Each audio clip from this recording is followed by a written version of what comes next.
네, 안녕하십니까. 2022년 1월 25일 긴급 점검 좀 하겠습니다. 자, 코스피 지수가 2700, 코스닥 지수가 900선 이제 붕괴되었습니다. 자, 이 시점에서 현재 우리 주식시장의 어떤 현 상황과 향후 지지선 등을 좀 체크하도록 하겠습니다. 많이 힘든 상황이네요. 네. 작년 한 해 계속 조정을 보이다가 6월 이후 한 6개월 정도 18% 정도 조정을 보였습니다.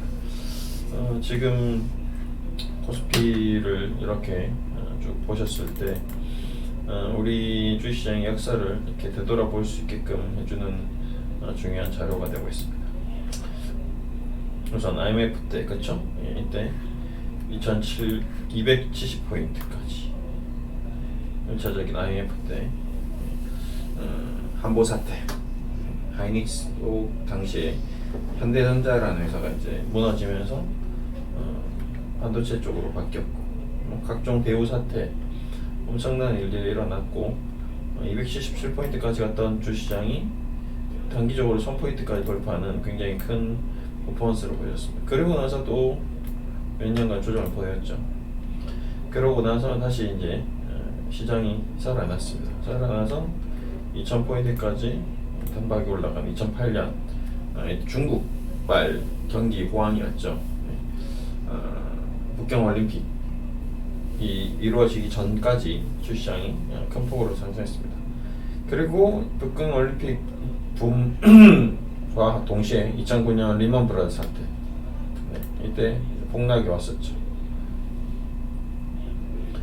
거의 이때는 모든 것이 다 끝날 것 같은 절망적인 분위기였습니다. 900포인트까지 거의 반토막. 이때도 지수가 이제 반토막.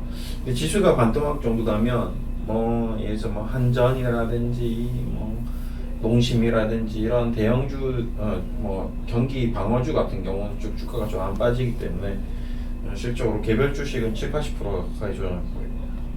그리고 다시 이제 큰 상승을 또 반등을 보였습니다. 그리고 나서 이제 지수가 올라가면서 이제 바이오 열풍, 중간중간 유럽 사태 이런 각종 일들이 많이 있었습니다. 그러고 나서 이제 코로나가 터졌죠. 이때가 이제 2600까지 찍고 코로나까지 빠지는데 약 1100포인트가 빠졌으니까 한 40% 정도 지수가 조정받았습니다. 근데 40% 조정받는데 거의 종목들의 어떤 체감 지수는 거의 한 7-80%, 내가 가진 주식들은 내 원금 대비 7-80%까지 빠지는 것 같은 고통을 느낄 수 있을 정도로 굉장히 큰 폭락을 보였습니다. 하한가가 그랬으니까 CJ 제일제당 같은 종목이 하한가가 그랬습니다. 20만 원까지.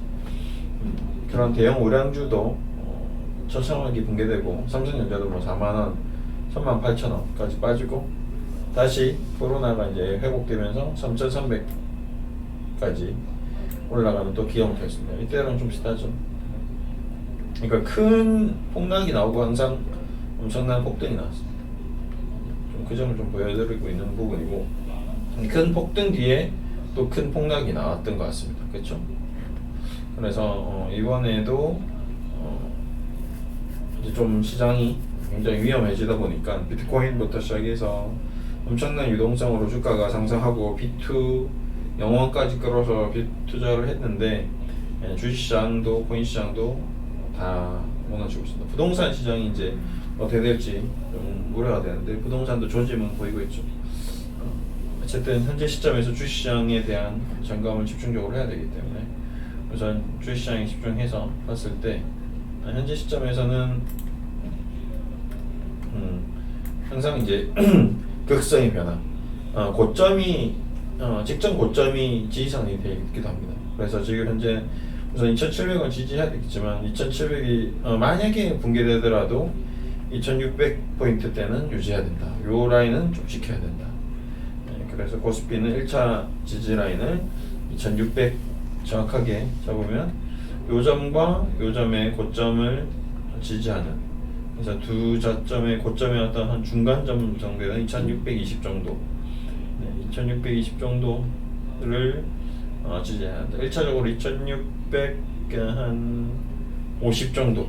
2650. 2700이 무너지는 것보다 2650이 깨지는 게 더 무섭습니다. 그게 무너지면 이건 또 그다음이 이제 이 지점이 이제 지지선이 돼야 되는데 이 라인이 지지선이 되는데 이게 이제 무너져 버리면 저항선으로 바뀔 정도로 좀 골치 아파져. 그래서 2650을 꼭 지켜내기를 희망하고 있습니다. 그래서 2650. 그 다음에 코스닥. 요것만 좀 지켜내면 좋겠는데 코스닥은 일단은 1차 지지선이 좀 붕괴되는 그런 모습입니다. 한 2,900은 어떻게든 지켜야 되는데 오늘 900이 좀 깨지고 있죠. 이 900선이 좀 이 선을 유지해야 되는데 900이 좀 무너지고 있다. 좀 안타깝다. 이게 어떻게든지 좀 지켜내야 되는데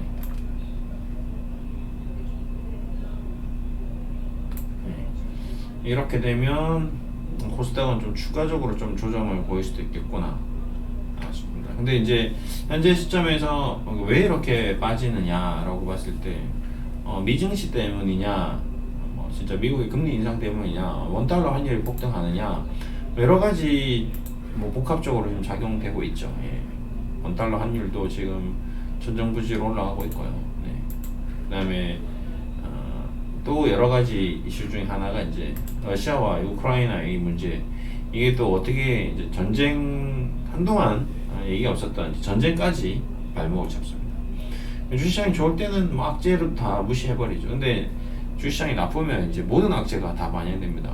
러시아와 우크라이나 전쟁하는 할 것 같은 느낌만 들어도 주시장이 폭락하는 거죠. 여기서 북한까지 설쳐버리면 이제 더 피곤해지는 거죠. 원달러 환율도 계속 올라오고 있고 인덱스 레버리지가 반면에 이제 좀 많이 올라가더라고요. 인버스 같은 것, 레버리지 인버스 같은 게 이제 좀 폭등을 하고 있고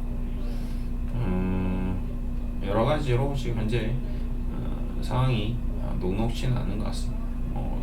셀트리온 쪽도 추가적으로 오늘 좀 이제 반등이 나와야 되는 상황인데 시장 리스크로 인해서 또 폭락이 나오고 있고 삼성전자뿐만 아니라 모든 기업들이 현재 좀 힘든 상황인 것 같습니다. 삼성전자도 이목균표선의 스팬 또 이탈하고 오늘은 좀 지켜내야 되는 선들이 많이 있는데 이 지켜내기가 쉽지 않은 것 같습니다. 오늘 여기서 미국 시장이 회복했는데도 불구하고 이렇게까지 나온다. 조금 저도 놀라운데 나스닥이 이제 빠졌다가 찍고 올라왔으니까 우리도 어느 정도 버티겠구나 생각했는데 전혀 지금 버티지 못하고 있거든요. 일본도 마찬가지고 아시아 쪽도 베트남 쪽도 갑자기 투매가 나오고 있고 그렇죠. 우리만 그런 건 아닙니다. 근데 이게 자꾸 이제 코로나도 전염이 되듯이 주시장도 이런 투자 심리가 전염이 됩니다. 안 좋았다는 느낌이 계속 이어지는 거죠. 코인 시장도 막 폭락하는 게 이게 괜히 그렇게 되는 게 아니에요. 어떤 돈의 흐름이죠. 자꾸 금리는 올라가지, 주시장 조정받지, 상대 연봉 자꾸 떨어지지. 이쪽이냐 저쪽이 자꾸 이제 지뢰밭에서 하나씩 터지면 연결로 계속 터져 나가는 거죠. 누가 더 좋다, 더 나쁘다라고 하기가 어려울 정도로 여기저기 막 쏟아져 나오고 있습니다.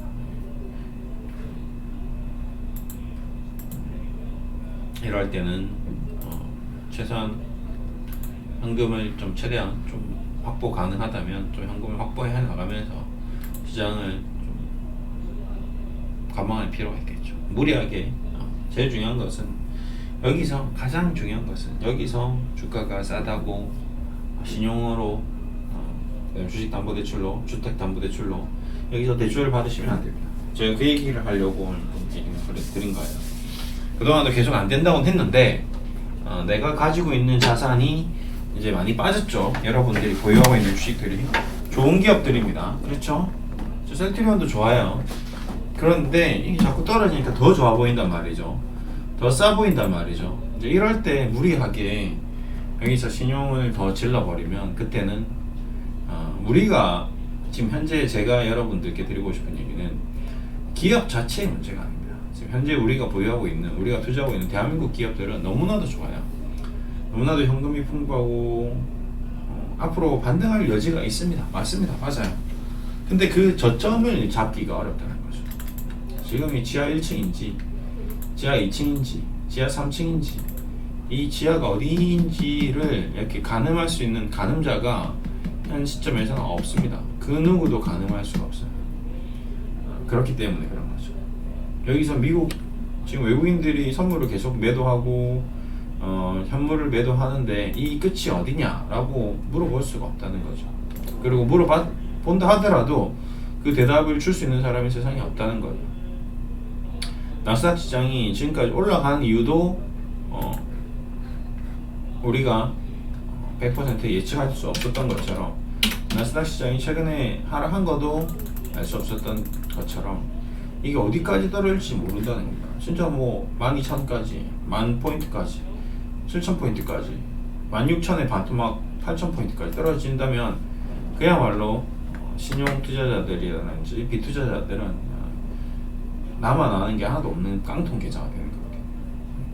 왜 그러냐면 바로 우리 가까이 뭐였죠? 여기 비트코인이 그런 예를 들어줬지 않습니까?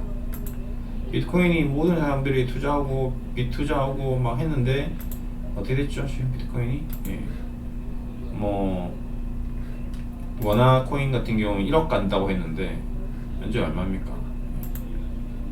4,300만원, 4,400만원이죠. 최고점 뭐 8,000 얼마까지 찍었죠? 8,000 한 200, 300 찍었네요. 원화로. 네, 그러고 나서 지금 4,300만원 USD 달러로 비트코인도 36,000달러 4만 달러 무너지고 더 빠지고 있는 거죠. 5만 달러 깨지고 자꾸 저점을 테스트하는 것처럼 이런 상황에서 빚으로 투자를 했다면 더 힘들어질 수밖에 없는 거예요. 그 다음에 또 힘들어지는 게 여기서 단순히 힘들어지는 걸 떠나서 현재 보유하고 있는 주식마저도 다 털릴 수가 있는 겁니다. 내가 보유하고 있는 주식도 좋은 기업이라고 있는데 그것에 대해서 너무 좋으니까 신용 주식담보대출, 주택담보대출 받아서 더 사서 반등 나오면 팔고 나와야지 이런 아니라는 생각으로 들어갔다는 큰일 납니다. 지금은 리스크를 관리해야 될 때지 리스크를 확대할 때가 아니다 라는 얘기를 좀 드리고 싶습니다. 뭐 주시장이 나쁘면 모든 투자자들이 너무 힘든 상황이죠. 뭐 공매도 투자자들과 인버스 투자자들 빼고는 다 나쁜 상태입니다. 다만 이제 이 시점이 언제 끝날 것이냐, 어디까지 갈 것이냐, 이제 이런 것들은 좀 중요한 부분이죠. 그것에 대해서 좀 얘기하기보다는 그런 일이 되더라도 그런 저점 테스트를 계속 받더라도 이겨낼 수 있는 방법, 현금 투자겠죠. 지금 현재 보유하고 있는 주식만 유지하면서 현금 비중을 조금씩 늘려가서 리스크를 관리하는 것이 현재 시점의 답이지 답이지 싸다고 더 돈을 끌어와서 뭐 은행 예금 깨고 막 이렇게 들어가면 안 된다. 그 다음에 뭐 신용대출, 담보대출, 주식담보 이런 거 받아서 회복하고 나와야겠다. 또 안 됩니다. 그냥 만약에 V자 반응이 나와주면 감사하게 너무 감사합니다, 다행이네요 이렇게 넘어가야지. 여기서 욕심내서 돈을 더 벌려고 공격적으로 투자하는 것은 무모하다. 매월 현금을 나는 주식 하나도 안 해. 현금밖에 없어 라고 생각하는 분들은 이제 분할 매수를 들어가면 되겠죠. 좋은 기업들 위주로. 대한민국에서 가장 좋은 기업들 위주로 들어가면 될 것 같습니다. 그렇게 해나간다 라는 전략으로 한번 좀 보시고, 어쨌든 코스피는 얼마죠? 코스피는 다시 한번 정리하면 2650선을 정도를 유지해야 되고, 코스닥은 900선을 유지하자. 오늘 뭐 좀 지금 890이긴 한데 회복해라는 얘기죠. 다시 좀 돌아오라는 얘기입니다. 돌아와야 된다. 돌아와야 된다. 매우 중요할 것 같습니다. 한번 적어볼까요? 일단 코스피는 요 2648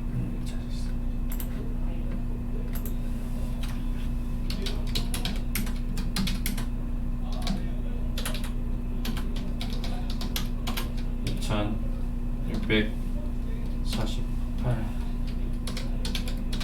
요거만이라도 좀 제발. 네. 다시 한번 체크했습니다. 요 월봉상 2648.66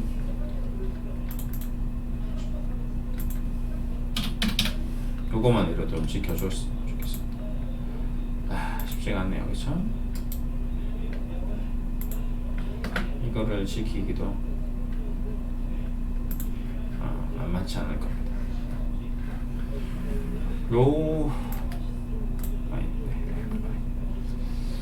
2648.66 오늘 뭐 2700선을 유지해 나가면서 계속 가져가 준다면 그렇다면 뭐 크게 무리는 안 되겠죠, 그렇죠?